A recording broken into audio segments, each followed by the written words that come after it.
ने बताया कि किन लोगों को मैं कंगाल कर देता हूं और किन लोगों को धनवान। दर्शक बंधुओं, आज की कहानी बड़ी ही महत्वपूर्ण और रोचक है। आप इस वीडियो को पूरा जरूर सुनना। कहते हैं स्वर्गलोक में एक बार माता लक्ष्मी और शनिदेव में बहस छिड़ गई। लक्ष्मी जी बोली मैं बड़ी हूं और शनिदेव बोले मैं श्रेष्ठ हूं। दोनों के बीच जब निर्णय नहीं हो पाया कि दोनों में श्रेष्ठ कौन है, तो उन्होंने धरती लोक पर किसी ईमानदार राजा से अपना फैसला कराने का निश्चय किया। उन दिनों धरती पर प्रयागराज में एक श्रीवत्स नाम के राजा रहते थे। वे अपने न्याय के लिए दूर दूर तक प्रसिद्ध थे। शनिदेव और माता लक्ष्मी राजा श्रीवत्स के पास गए और झगड़े की वजह बताई कि हम दोनों में यह सिद्ध नहीं हो पा रहा है कि श्रेष्ठ कौन है। कृपया आप ही हमारा निर्णय कर दें। शनिदेव और माता लक्ष्मी की बात सुनकर राजा श्रीवत्स बहुत बड़े धर्म संकट में फंस गए कि दोनों में से किसको बड़ा कहा जाए। यदि शनिदेव को बड़ा बता दिया तो माता लक्ष्मी रुष्ट हो जाएंगी और लक्ष्मी रूठ गई तो हमारे राज्य की सारी धन वैभव संपदा नष्ट हो जाएगी। यदि शनिदेव को रुष्ट कर दिया तो शनिदेव अपने कोप से नष्ट भ्रष्ट कर डालेंगे। राजा साहब जब किसी नतीजे पर नहीं पहुंचे तो शनिदेव और लक्ष्मी जी उन्हें एक माह का समय देकर चले गए और कहा कि हम एक माह बाद आएंगे, तब तक तुम खूब सोच विचार लो। दर्शक बंधुओं, उनके जाने के बाद राजा की रातों की नींद हराम हो गई। वे हर क्षण इसी बात को लेकर सोचकर चिंतित रहने लगे कि एक माह के बाद जब शनिदेव और माता लक्ष्मी आएंगे तो वो किसे श्रेष्ठ बताएंगे, क्या निर्णय देंगे। उनके सामने परिस्थिति बहुत ही विकट थी। वे जानते थे कि एक को बड़ा बताएंगे तो दूसरा नाराज हो जाएगा और उन पर, उनके राज्य पर बहुत बड़ा संकट आ सकता है। राजा की चित्रांगना नाम की एक पतिव्रता रानी थी। पति को अत्यंत चिंता में देखकर रानी ने पूछा, महाराज आप किस बात को लेकर परेशान हो? कृपया अपना दुख हमसे कहिए। राजा ने अपनी पत्नी को सारा हाल कह सुनाया। रानी ने राजा को एक सुझाव दिया कि देखो, तुम अपने मुख से किसी को बड़ा या छोटा मत बताओ। अपनी अपनी जगह दोनों ही श्रेष्ठ हैं। उनके बड़े छोटे का फैसला आप उन्हीं पर छोड़ दो। आप एक काम करो, एक सोने का और एक चांदी का सिंहासन बनवाओ। दोनों का आसन अपने सिंहासन के दाईं और बाईं ओर रखवा दो। सोने का सिंहासन आप अपने सिंहासन से दाईं ओर लगवाना और चांदी का सिंहासन बाईं ओर। एक माह बाद जब शनिदेव और माता लक्ष्मी आएंगे तो लक्ष्मी जी आपके दाईं ओर का आसन ग्रहण करेंगे, क्योंकि वे माता स्वरूप हैं, और शनिदेव आपके बाईं ओर वाले आसन पर बैठ जाएंगे। जब वे पूछे तो आप उनको किसी भी प्रश्न का उत्तर मत देना। जब वे बहुत पूछे तो उनसे कह देना कि आप लोगों ने अपनी श्रेष्ठता का फैसला स्वयं ही कर लिया, मैं क्या जवाब दूं। रानी चित्रांगना की बात राजा को सही जची। दर्शक बंधुओं, इधर एक महीने के बाद जब लक्ष्मी जी और शनिदेव राजा के दरबार में पधारे तो वही हुआ जैसा रानी ने बताया था। माता लक्ष्मी तो सोने के सिंहासन पर विराजमान हो गई और शनिदेव चांदी के सिंहासन पर। जब उन्होंने अपने श्रेष्ठ होने को लेकर राजा से निर्णय मांगा तो राजा ने कहा कि तुम दोनों ने स्वयं ही अपने बड़े छोटे होने का फैसला कर लिया है, इसमें मैं क्या कह सकता हूं। दर्शक बंधु, यह सुनकर भगवान शनिदेव खिन्न होकर चले गए।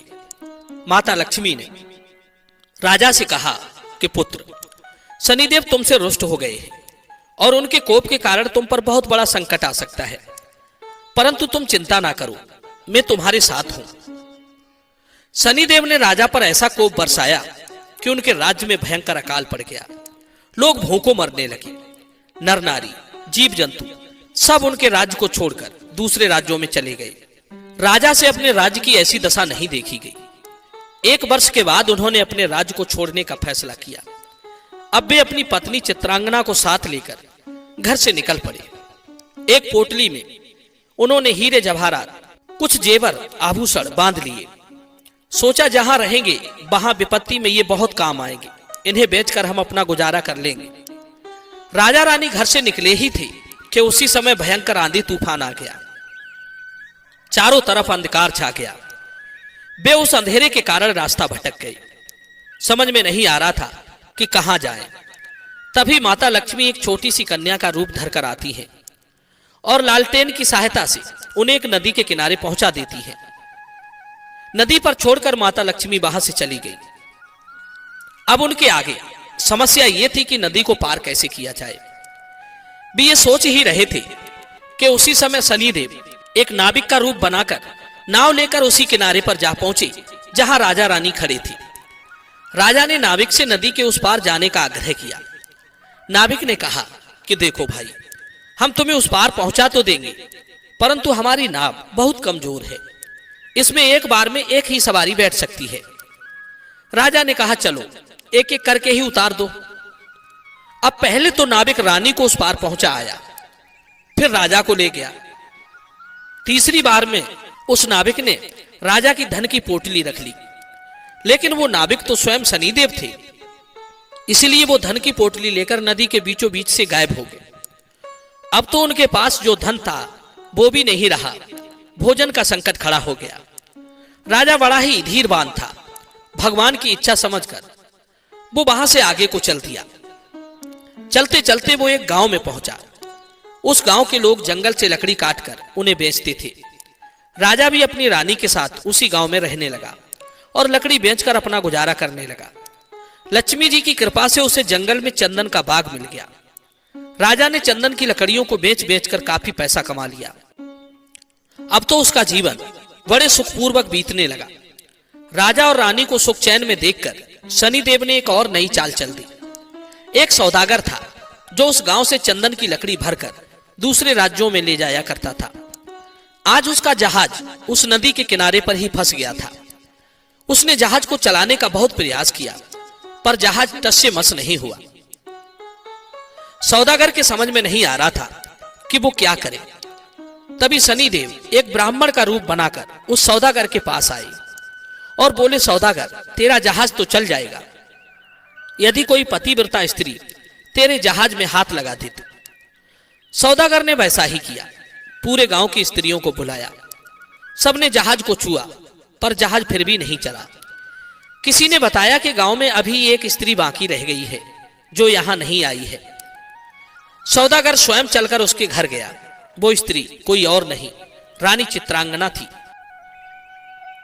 सौदागर ने जब रानी के पास निमंत्रण भेजा तो रानी ने वहां जाने से इनकार कर दिया और कहा कि इस समय मेरे पति जंगल में लकड़ी काटने गए हैं, मैं तुम्हारे जहाज के पास नहीं जा सकती।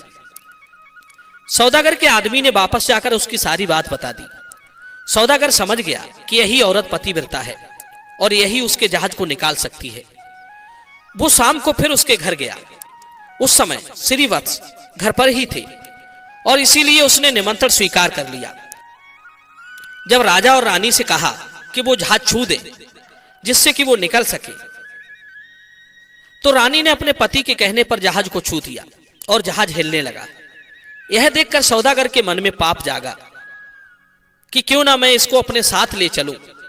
यह स्त्री बहुत सुंदर भी है और यदि कहीं जहाज फिर से फंस गया तो इससे छूकर उसे निकलवा लूंगा। यह सोचते ही उसने चित्रांगना को अपने साथ जहाज में खींच लिया और जहाज लेकर चल दिया। श्रीवत्स चिल्लाता रह गया, परंतु उस समय तक जहाज काफी दूर जा चुका था। रानी अत्यंत रूपवती थी। उसको देखकर सौदागर के मन में पाप आ गया।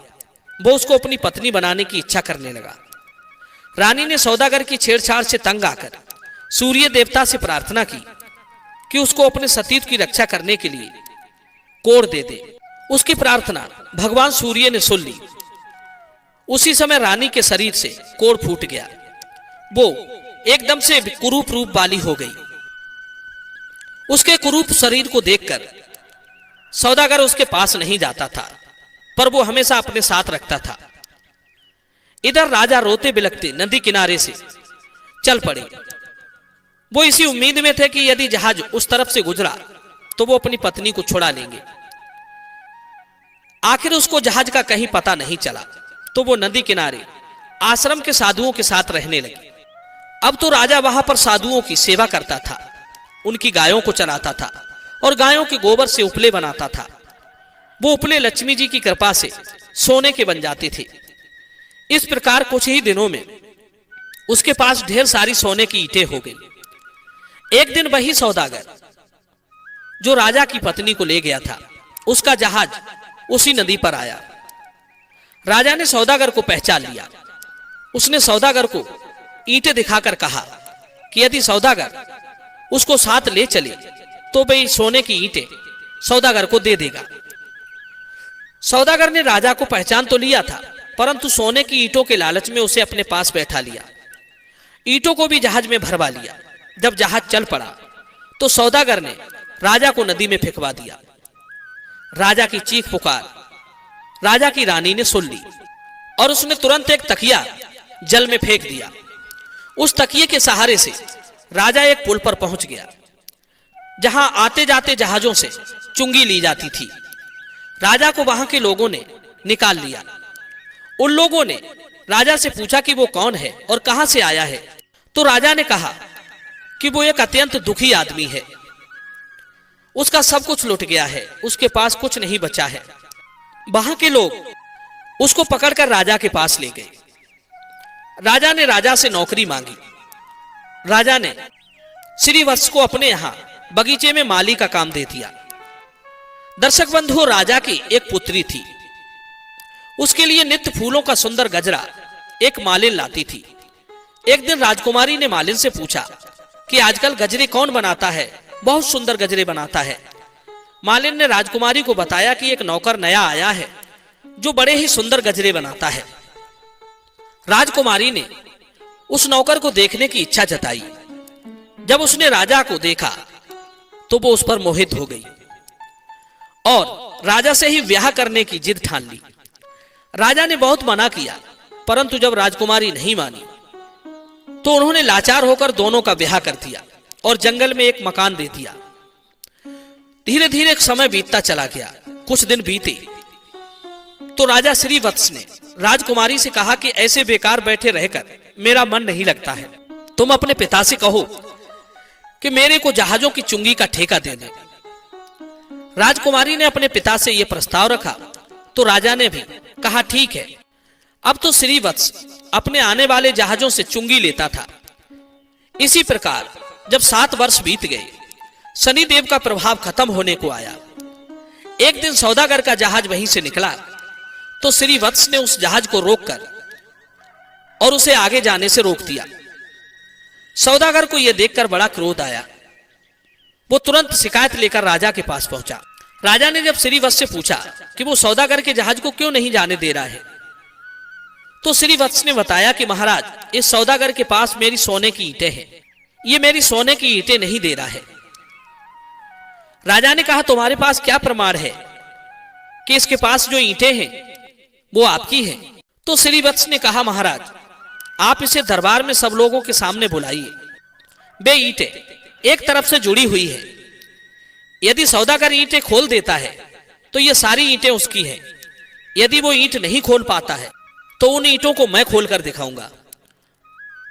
वो ईंटों को दरबार में लाया और सौदागर से कहा गया कि यदि तुम्हारी ये सोने की ईंटें हैं तो तुम खोल दो, और यदि तुम नहीं खोल पाते हो तो वो ईंटें तुमसे ले ली जाएंगी। दर्शक बंधुओं, सौदागर शाम तक उन ईंटों को खोलने का प्रयास करता रहा, परंतु उससे एक भी ईंट नहीं खुली। अंत में जब शाम हो गई तो राजा के दामाद श्रीवत्स की बारी आई और उन्होंने चंद क्षणों में ही उन ईंटों को खोल दिया। तब राजा ने पूछा कि वो कौन है, तो श्रीवत्स ने पूरी कहानी बताई कि महाराज, मैं और मेरी पत्नी चित्रांगना को इस सौदागर ने छीन लिया है। कृपया मुझे मेरी रानी दिलवा दीजिए। दर्शक बंधुओं, राजा ने सौदागर से कहकर तुरंत चित्रांगना को पालकी में बुलवाया और सौदागर को पकड़कर कड़ी सजा दी। चित्रांगना ने पुनः सूर्य भगवान से प्रार्थना की कि वो मेरे रूप को फिर से पहले वाला लौटा दे। दर्शक बंधुओं, भगवान सूर्य देवता की कृपा से रानी फिर से सुंदर हो गई। राजा ने आदर पूर्वक श्रीवत्स को खूब सारा धन देकर विदा कर दिया। साथ में अपनी बेटी को और चित्रांगना को भी उसने अपनी बेटी मान लिया और खूब धन दौलत देकर राजा को प्रेम पूर्वक विदा कर दिया। राजा पुनः अपने राज्य में लौट आया और फिर से राज सिंहासन पर सवार हुआ। एक दिन शनिदेव ने प्रकट होकर के राजा श्रीवत्स से कहा, राजन, हम दोनों की स्पर्धा तो एक बहाना था। हम आपके सत्य की परीक्षा ले रहे थे। अब मैं तुम्हें बता रहा हूं कि कौन से लोग नाश को प्राप्त नहीं होते। नंबर 1, विपत्ति में भी जो अपने धर्म को और सत्य को ना त्यागे, उसका कभी नाश नहीं होता, अपितु देवता लोग भी उसकी सहायता करते हैं। नंबर 2, गरीबी आने पर भी जो अन्याय का मार्ग ना चुने, पाप का धन ना खाए, वो देवताओं का सदा कृपा पात्र रहता है। मैं उसका कभी बुरा नहीं करता, अपितु उस पर लक्ष्मी की कृपा सदैव बनी रहती है। नंबर 3, धन संपदा पाकर भी जो अभिमान ना करे, वृद्ध और गुरुजनों का, दीनहीनों का जो अपमान नहीं करता है, मैं कभी उसका बुरा नहीं करता, अपितु उसकी सहायता ही करता हूं। मेरी कृपा से लोग पल मात्र में धनवान बन जाते हैं और क्षण मात्र में कंगाल। राजन, जाओ, मेरे वरदान से तुम्हारा राज्य फिर से संपन्न हो जाएगा। धन दौलत से, धन धान से संपन्न हो जाएगा।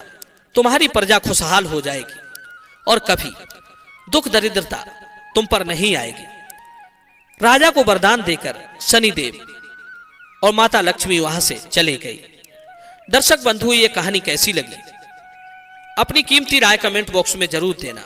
मिलते हैं आपसे अगली वीडियो में एक और चर्चा के साथ। आप सभी का बहुत बहुत धन्यवाद। जय श्री कृष्णा।